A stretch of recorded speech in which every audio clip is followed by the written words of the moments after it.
వరంగల్లో బండి సంజయ్ మాట్లాడుతున్నారు. ఇప్పుడు ఆ లైవ్ చూద్దాం. ముస్లిం రిజర్వేషన్లు ఇస్తారు.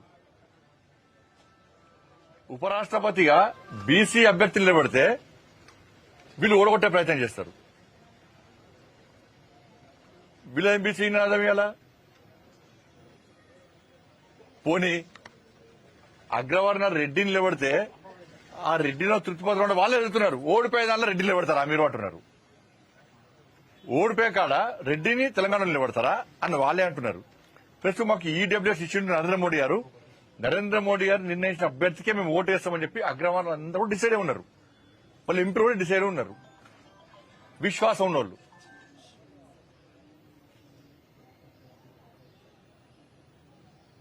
అంటే వాళ్ళు ఏమంటారంటే రాహుల్ గాంధీ మహాదేవ్పూర్ అది బయట పెట్టిన తర్వాత దేశవ్యాప్తంగా మాకు ఈ అనుమానాలు తెలంగాణలో కూడా మరి వాళ్ళ ఎంపీ ఆయన మీద కూడా మేమే గెలుస్తున్నాం. ఆయన మీద కూడా మేమే గెలుస్తున్నాం. ఏం తీసుకెడతామేది. ఇప్పుడు పోయినసారి అసెంబ్లీలో మేము 8 సీట్లు ఎట్లా గెలుస్తాం? మేము 8 సీట్లు ఎట్లా గెలుస్తాం? మేము ఎమ్మెల్యే కాదు. అధికారం మాదే వస్తుంది కదా. కర్ణాటకలో ఎట్లా వస్తుంది అధికారం మీకు?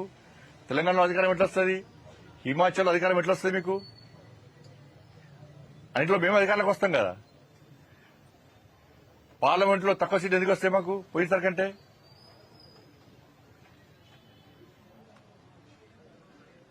కాబట్టి ఇది అవగాహన లేకుండా మాట్లాడము, ఏదో బండి సంజయ్ తిడితే బ్రేకింగ్లు వస్తాయని మాట్లాడము.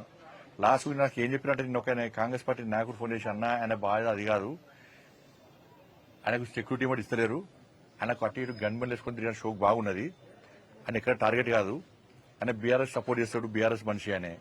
కాబట్టి బీజేపీని తిడితే అక్కడిక్కడ యాత్రను అడ్డుకుంటే సెక్యూరిటీ పేరుతోనే గన్మెన్లు వేసుకొని తిరగాలని చెప్పి షోక్ ఉన్నది కాబట్టి ఇది చేస్తుండు.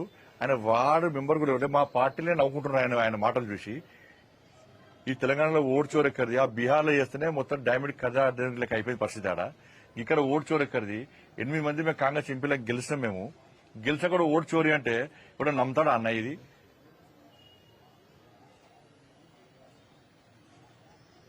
నేను గెలిచాక వెంటనే ఎందుకు ఎలక్షన్ కమిషన్ కంప్లైంట్ ఎందుకు ఇవ్వలే? ఎందుకు పిటిషన్ ఇవ్వలే? ఆయనను ఎవరు నియమించారో వాళ్ళ చెప్తున్న వాళ్ళే ఒప్పుకునే పరిస్థితి వచ్చింది ఇవాళ. ధన్యవాదాలు.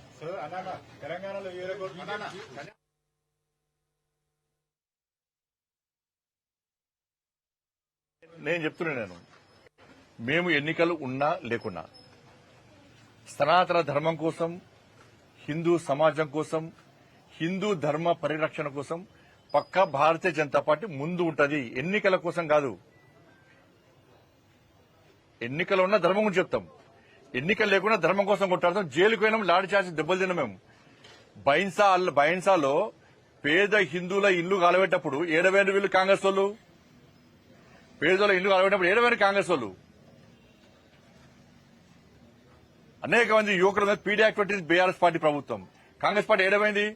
గోహత్య జరుగుతుంటే కాంగ్రెస్ వాళ్ళు ఏడవేరు. మేము కొట్లాడుతున్నాం, నిరంతరం కొట్లాడుతున్నాం. బైన్సాప్పుడు ఎన్నికల్లో అయినా కొట్లాడినాం, అరెస్ట్ అయినాం. ఇవాళ పరిస్థితి ఏంది? మక్కాకు పోతే మీరు ఏం చేస్తున్నారు? అన్ని ఫెసిలిటీ ఇస్తున్నారు, పైసలు ఇస్తున్నారు, వాళ్ళకి సపరేట్ బడ్జెట్ ఇస్తున్నారు. ఇలా ఒక పేదోడు అయ్యప్ప శబరిమల పోవాలంటే పోలేని పరిస్థితి.